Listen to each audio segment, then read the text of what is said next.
নমস্কার, Mona Lisa mini কিচেনে আপনাদের সকলকে স্বাগত।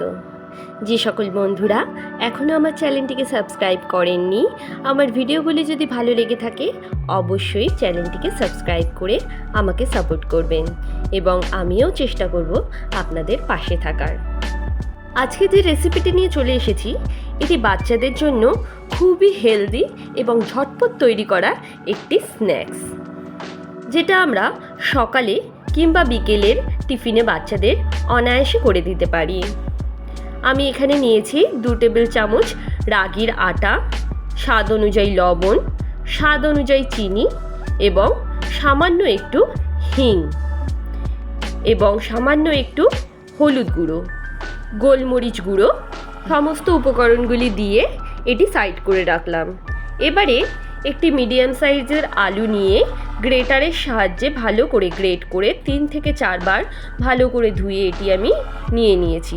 ঠিক দেখুন এই রকম কোয়ান্টিটি। আপনারা যদি বেশি পরিমাণের কোয়ান্টিটি করেন আর একটু বেশি নিতে পারেন। এবারে ওই গ্রেট করে রাখা আলুগুলোকে আমি আটার মধ্যে দিয়ে ভালো করে একটি চামচের সাহায্যে মিশিয়ে নেব।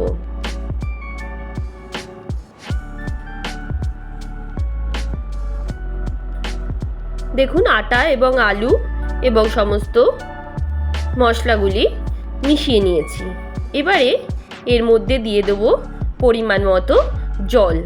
খুব পাতলাও হবে না আবার খুব ঘনও হবে না।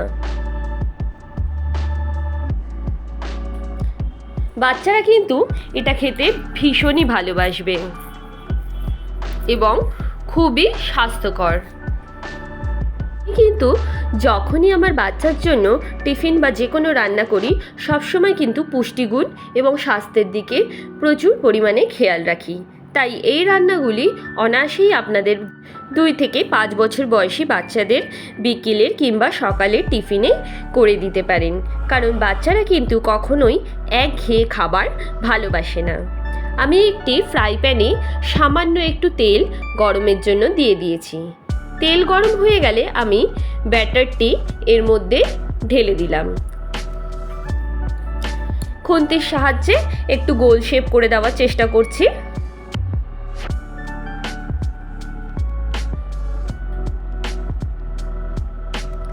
এই রান্নাটি করতে কিন্তু কোনোই ঝামেলা নেই। 5 থেকে 10 মিনিটের মধ্যে রান্নাটি কিন্তু খুব সহজেই হয়ে যায়। দেখুন মোটামুটি একটি গোল শেপ আমি দিয়ে দিয়েছি। এবারে এই পরোটাটিকে আমি ঢেকে 3 থেকে 4 মিনিট আমি রান্না করব। এক পিঠ হয়ে গেলে কিন্তু আবার এক পিঠ উল্টে ভেজে নিতে হবে। এই অবস্থায় গ্যাসের আঁচ কিন্তু একদম মাঝারি আঁচে রাখতে হবে। দেখুন আমার এক পিঠ হয়ে গেছে, তাওয়া থেকে আপনা আপনি পরোটাটি উঠে এসেছে। এক পিঠ ভাজা হয়ে গেছে, আবার এক পিঠ ভাজার জন্য রেখেছি। দেখুন ঢাকা দিয়ে দিলে কিন্তু পরোটাটি বেশ ময়েশ্চার থাকে, তাই জন্য এটি কিন্তু ঢাকা দিয়েই করবেন। রান্নাগুলি ভালো লেগে থাকলে অবশ্যই কমেন্ট করে জানাবেন। পরোটাটি আমার হয়ে গেছে, 2 পিঠই ভালো মতো ভাজা হয়ে গেছে। এবারে আমি এটাকে সুন্দর একটু শেপ দেওয়ার জন্য পিৎজার আকারে কেটে, বাচ্চা যাতে দেখে পছন্দ করে শেপ করে কেটে নিয়েছি। আপনারা চাইলে যে কোনো আকারের কেটে সামান্য একটু সস দিয়ে দিতে পারেন। আমার বাচ্চা কিন্তু এটি খেতে ভীষণ পছন্দ করে।